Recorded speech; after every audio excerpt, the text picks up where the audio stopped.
Welcome to our YouTube video series on mastering dynamic date formulas in Microsoft Excel.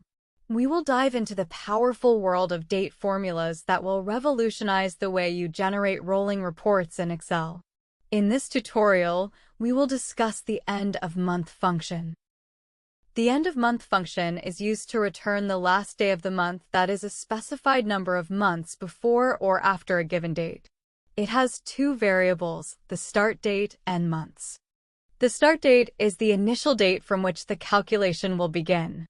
It can be a reference to a cell containing a date entered directly into the function, or a date generated by another function. If we want to use January 1st, 2024, we can reference a cell that has this date. For example, using cell A1 where A1 contains the date January 1st, 2024. We can also enter the start date directly into the formula as 01/01/2024. Another option is to base the function dynamically off of today's date using the today function.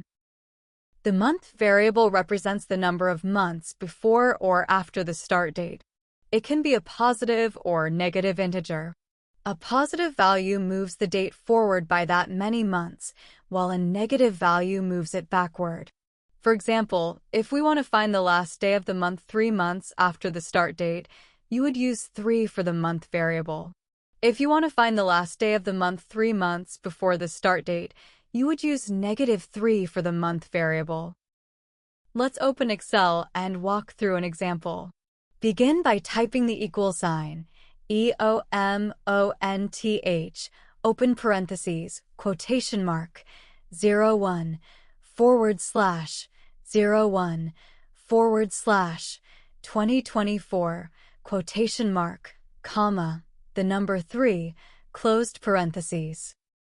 The first variable, the start date, bases the formula off of the date January 1st, 2024. The second variable, the number 3, sets the formula to return a date value for the last day of the month, 3 months ahead of January 1st, 2024. In this example, it would return a date value of April 30th, 2024. Let's try another example. Replace the number 3 as the month variable with a -2.